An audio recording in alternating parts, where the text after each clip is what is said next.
Hello दोस्तों, स्वागत है आपका हमारे यूट्यूब चैनल में। दोस्तों, बाल विकास एवं शिक्षण शास्त्र के इस सीरीज में दोस्तों जो हमारा अधिगम का जो टॉपिक चल रहा है, इसी में हमने अधिगम के ऊपर 2 क्लासेस देखी थी। हमारा अधिगम के ऊपर तीसरा क्लास है। अगर टोटल क्लास की बात करूं तो ये हमारे सीरीज का 19वां क्लास है दोस्तों, जिसमें हम अधिगम के सिद्धांतों के बारे में देखेंगे कि अधिगम में कौन कौन से जो महत्वपूर्ण सिद्धांत हैं जो एग्जाम के लिए बेहद इंपॉर्टेंट है ना। तो ये एक डायग्राम के माध्यम से मैंने बताया कि हमें किस किस तरीके से किन किन अधिगमों के बारे में हमें पढ़ना है, ठीक है। और वीडियो पे पहली बार आए हैं तो वीडियो को जरूर लाइक करिएगा दोस्तों, है ना। चैनल पे पहली बार आए हैं तो उसको चैनल को सब्सक्राइब करके अगर वीडियो आपको इन्फॉर्मेटिव लगता हो तो वीडियो को जरूर लाइक करिएगा। और इसी का प्लेलिस्ट में आपको जो इसका पिछला था बाल विकास एवं शिक्षण शास्त्र से रिलेटेड, जिसमें आपको और भी जो कई वीडियो हैं पुराने वीडियो जो इंफॉर्मेटिव है, जो आपको उसको जरूर वॉच करना चाहिए, जिसमें जो मनोवैज्ञानिकों से लेकर के सारा जो है मैंने एक एक चीज को अच्छे से क्लियर करके बताने का प्रयास किया है। आप तो उस वीडियो जो पुरानी वीडियो है उसको भी आप जरूर देखिएगा, उन वीडियो से भी आपको काफी ज्यादा हेल्प मिलेगा, है ना। तो चलिए हम अधिगम के सिद्धांत को टॉपिक है आज का, है ना। तो इसी को हम देखते हैं, ठीक है ना। अब देखेंगे अधिगम का जो सिद्धांत है मुख्य रूप से 2 तरीका है, 2 प्रकार का है। पहला है व्यवहारवादी सिद्धांत, है ना। फिर इसके हम सब पार्ट देखेंगे कि व्यवहारवादी सिद्धांत में कौन कौन से अधिगम को हमें देखना है और कौन कौन सा इंपॉर्टेंट है। और दूसरा है हमारा संज्ञानवादी सिद्धांत। तो संज्ञानवादी सिद्धांत में क्या क्या सिद्धांत दिया है इसके बारे में हम इसमें देखेंगे, ठीक है। अब यहाँ पर आ जाते हैं। तो व्यवहारवादी सिद्धांत में हमारा पहला सिद्धांत देखने के लिए मिलेगा प्रयास और त्रुटि का सिद्धांत। हम प्रयास और त्रुटि का सिद्धांत के बारे में अच्छे से समझेंगे, जानेंगे क्या इसमें होता है, इस सिद्धांत में क्या कहा गया है, ठीक है। अगला है अनुकूलित अनुक्रिया का सिद्धांत। इसके बारे में भी हम अच्छे से देखेंगे आगे। और तीसरा है हमारा प्रबलन कह लीजिए, पुनर्बलन कहिए या आवश्यकता, क्रमबद्धता व्यवहार या फिर जैविक अनुबंधन का सिद्धांत। ये सब एक ही नाम है, ठीक है। इन नामों से इसको जाना जाता है, ठीक है। आगे देखेंगे चौथा नंबर है इसका सक्रिय अनुबंधन का सिद्धांत। मतलब जो है व्यवहारवादी सिद्धांत में हम मुख्य रूप से जो ज्यादा एग्जाम के लिए जरूरी है, ये 4 सिद्धांत आपको ध्यान में रखना है ना, व्यवहारवादी में। और आगे देखेंगे तो संज्ञानवादी सिद्धांत में इसमें जो है 5 महत्वपूर्ण जो सिद्धांत है जो व्यवहारवादी सिद्धांत के लिए आपको जानना जरूरी है। अब इसमें देखेंगे पहला संज्ञानवादी। तो पहला जीन पियाजे का संज्ञानात्मक विकास का सिद्धांत बेहद इंपॉर्टेंट है ये। दूसरा है अंतःदृष्टि सूच का सिद्धांत, अंतःदृष्टि कह लीजिए या फिर इसी को सूच का सिद्धांत भी कहा जाता है। अगला देखेंगे अधिगम का क्षेत्रीय सिद्धांत। चौथा है हमारा सामाजिक अधिगम, इसका बहुत सारा नाम है, सामाजिक अधिगम, प्रत्यक्ष अधिगम और सामाजिक संज्ञानात्मक सिद्धांत, इसको 3 नाम से जाना जाता है, ठीक है। पांचवा देखेंगे अव्यक्त या उद्देश्यपूर्ण या प्रतीक अधिगमन का सिद्धांत। ये हमारा पूरा रूपरेखा है। हम पहले देखेंगे व्यवहारवादी सिद्धांत को पहले समझेंगे। व्यवहारवादी में से जो 4 सिद्धांत हैं उनको समझेंगे। प्रयास त्रुटि का सिद्धांत हो गया, है ना।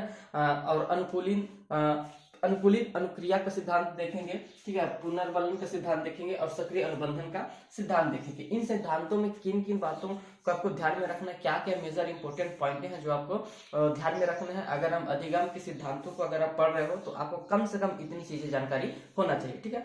हम मेन पॉइंटों पर ही बात करेंगे दोस्तों, जो एग्जाम में डायरेक्ट पूछा जाता है। कम से कम अगर आप अधिगम के टॉपिक को अगर कवर कर रहे हैं तो आपको इस टॉपिक में से किन किन चीजों को कवर करके चलना है, इन चीजों को आप छोड़िएगा मत, ठीक है ना। आगे चलते हैं इसमें। तो पहला है हमारा अधिगम के सिद्धांत में हम हमारा चल रहा है अधिगम का सिद्धांत। और अधिगम के सिद्धांत में हमने पहले बात किया था, हम किस पर बात करेंगे, व्यवहारवादी सिद्धांत में। पहला हमारा व्यवहारवादी सिद्धांत में। तो व्यवहारवादी सिद्धांत को हम थोड़ा सा समझ लेते हैं कि वातावरण व्यक्ति को बदल सकता है। जिस तरीके से कहने का मतलब वातावरण, हम जिस व्यक्ति को जिस वातावरण में जैसा परिवेश में जैसा उसको माहौल मिलेगा, व्यक्ति जो है धीरे धीरे उसके वैसी संगति उसके अंदर देखने के लिए मिल सकता है। वातावरण जो है बेहद फैक्टर होता है किसी भी व्यक्ति के बदलाव के लिए, है ना।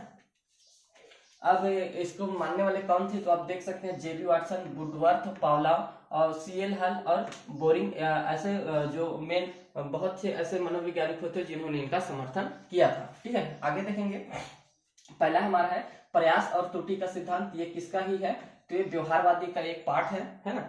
इसमें व्यवहारवादी में हमने 4 सिद्धांतों को पहले जैसे देखा था, है ना। तो उसी में से प्रयास और त्रुटि का सिद्धांत है, ये हमारा पहला सिद्धांत है। हम हर एक सिद्धांत को अच्छे से समझेंगे और मेन चीजों को समझने का प्रयास करते हैं, ठीक है।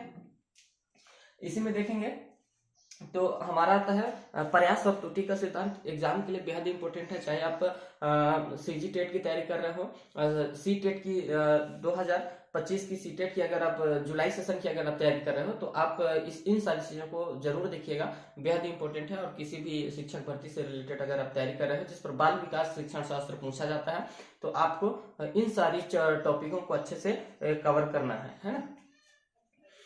तो प्रयास और त्रुटि का सिद्धांत क्या कहता है कि आपको ध्यान में रखना है, प्रयास और त्रुटि का सिद्धांत का पहला पॉइंट ही है आपका, इसको देने वाले व्यक्ति कौन थे, इसका प्रतिपादक कौन है, ये डायरेक्ट पूछा जाता है। तो आपको ध्यान में रखना है थर्नडाइक जी हैं, जो मनोवैज्ञानिक के बहुत ही थर्नडाइक मनोवैज्ञानिक है, जिन्होंने 1898 में इसको एक फेमस पुस्तक है इनका, है ना। तो इसी में इन्होंने जिक्र किया था, उस पुस्तक का नाम क्या है, एनिमल इंटेलिजेंस, ठीक है। इस बुक का भी नाम रखना है कि जो प्रयास और त्रुटि का सिद्धांत है, तो इनको देने का श्रेय किसको जाता है, तो थर्नडाइक जी को जाता है। आपको सन याद रखना है 1898 में। और एक फेमस इनका किताब है जिस बुक में इन्होंने इसका जिक्र किया था, उस बुक का नाम है एनिमल इंटेलिजेंस, ठीक है। अब देखेंगे प्रयास और त्रुटि के सिद्धांत को ही अन्य किन किन नामों से जाना जाता है, ये भी इंपॉर्टेंट है। कभी कभी क्या होता है कि प्रयास और त्रुटि का सिद्धांत अगर आता है तो हम आसानी से समझ जाते हैं कि ये थर्नडाइक जी का है। और अगर एग्जाम पे क्या है कि एग्जामिनर अगर क्वेश्चन बना रहा है तो इजी तो बनाएगा नहीं। आज जैसे जैसे समय बीतते जा रहा है वैसे जो प्रश्नों का लेवल है उतना उतना ही टफ होते जा रहा है। तो आपको किन किन नामों से इसको जाना जाता है आपको ध्यान में रखना है। इसी का प्रयास और त्रुटि का कई सारे अन्य नाम है जो आपको ध्यान में रखने हैं, हर पेपर में इन नामों को भी रिपीट किया हुआ है ना। तो पहला देखेंगे उद्दीपन अनुक्रिया का सिद्धांत, एसआर थ्योरी, इसको भी प्रयास और त्रुटि का सिद्धांत जो है बोला जाता है। संबंधवाद सिद्धांत या फिर चयन या संबंध का सिद्धांत इसका अगला नाम है। तीसरा है बंध सिद्धांत या हर्ष व दुख का सिद्धांत, सब उसी का नाम है। ये सब अगर नाम है आपको देखने के लिए मिले तो ये प्रयास और त्रुटि का ही सिद्धांत का नाम है, ठीक है। आवृत्ति का सिद्धांत अगला देखेंगे, समायोजनवाद का सिद्धांत। ये जितना नाम है सब किसका नाम है, प्रयास और त्रुटि का सिद्धांत को ही अन्य नामों से भी जाना जाता है, जो आपको ध्यान में रखना है। अगर प्रयास और त्रुटि का सिद्धांत आएगा तो हम इजीली कर सकते हैं, लेकिन इन नामों को भी आपको ध्यान में रखना है, बेहद इंपॉर्टेंट है, क्योंकि क्वेश्चन जो है आज के टाइम पे उसका लेवल जो है बहुत बढ़ चुका है ना। और यहाँ पर देखेंगे तो इनका जो प्रयोग था, थर्नडाइक जी ने जो प्रयोग किया था एक भूखी बिल्ली पर किया था, है ना। और 10 दिनों तक प्रयोग किया था। मतलब भूखी बिल्ली को एक क्या है कि एक सुगंधित जो है मछली के इसका जो उद्दीपक था, है ना। उद्दीपक आपको याद रखना है कि भूखी बिल्ली को एक पिंजड़े में बंद कर देता है और उसमें एक वाइजर लगा रहता है, मतलब एक हैंडल टाइप में लगा रहता है। और उस हैंडल को जब दबाने पर जो है बिल्ली बाहर आती और उसके पिंजड़े के जस्ट बाहर में ही वो एक अच्छी सा मछली खाने के लिए रखी रहती थी, है ना, रखा रहता था।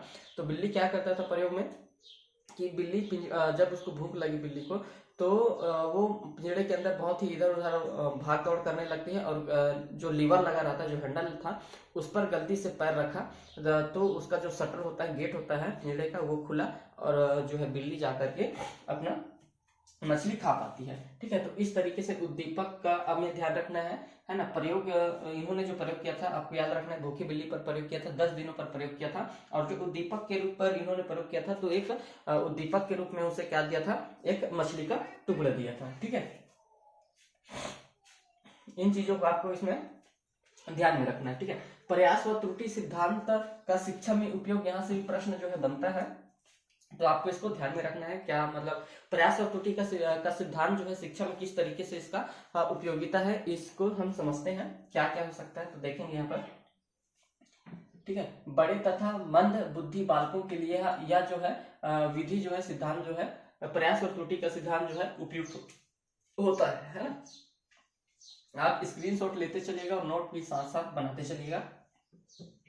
आगे देखेंगे, इस सिद्धांत के द्वारा बालक में धैर्य व परिश्रम के गुणों का विकास किया जा सकता है। जिस तरीके से हमने बिल्ली को क्या करता है कि वो बार बार पिंजरे में जब उसको भूख का लत लगता है और उसके सामने जब भोजन रखा रहता है और एक पिंजरे में कैद रहता है, तो उस भोजन को खाने के लिए बिल्ली बहुत ही बार बार परिश्रम करता है, बार बार प्रयास करता है, और जो पिंजरा होता है उस पिंजरे में जो है वो बार बार इधर उधर भागते निकलने का प्रयास करता है। और जैसे एक लीवर लगा रहता है गेट का ओपन होने का, तो उस लीवर पे जैसे बिल्ली पैर रखती है तो शटर होता है, और ये क्रिया बार बार दोहराया जाता है। और एक टाइम पे ऐसा आता है कि बिल्ली को इतना समझ में आ जाता है कि यहाँ पर मेरे को पंजा रखने पर, पैर रखने पर जो है गेट ओपन होता है। ठीक है, इस तरीके से है कि धैर्य व परिश्रम के गुणों का जो है हम बच्चे में विकास कर सकते हैं। ठीक है, आगे देखेंगे तो इस सिद्धांत का अनुभव से लाभ उठाने की योग्यता का विकास किया जा सकता है। ठीक है, आगे देखेंगे, यह सिद्धांत करके सीखने पर बल देता है। मतलब हम किसी भी चीज को जब बार बार करते हैं, प्रयत्न करते हैं, तब हम उसे बेहतर तरीके से सीखते हैं। ठीक है, यह सिद्धांत गणित विज्ञान तथा समाज शास्त्र की सीखने में भी उपयोगी होता है। आगे देखेंगे, यह सिखाने संबंध स्थापित करने में, यह सीखना संबंध स्थापित करने में भी सहायक होता है, और यह कौशल सिखाने में उपयोगी होता है। ठीक है ना, तो आपको जो है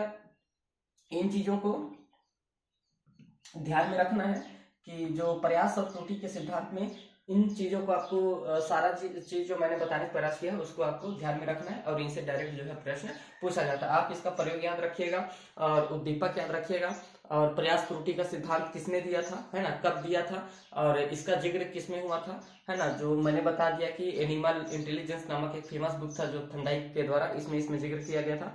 और प्रयास और त्रुटि का किन किन नामों को जाना जाता है, अन्य नामों इनका क्या क्या है, इन नामों को भी आपको ध्यान में रखना है। ये पॉइंटें आपके लिए इंपॉर्टेंट है प्रयास और त्रुटि के सिद्धांत में। ठीक है ना, नेक्स्ट क्लास में हम देखेंगे इसको अनुकूलित अनुक्रिया का सिद्धांत। ठीक है दोस्तों, तो आशा करता हूँ हमारा यह वीडियो आपको बेहतर लगा होगा, है ना। वीडियो अगर अच्छा लगेगा और अंत तक जरूर हर वीडियो को देखिएगा।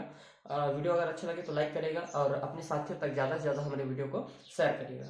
इस वीडियो में इतना ही था दोस्तों, फिर हम मिलते हैं एक नए क्लास के साथ। तब तक के लिए धन्यवाद।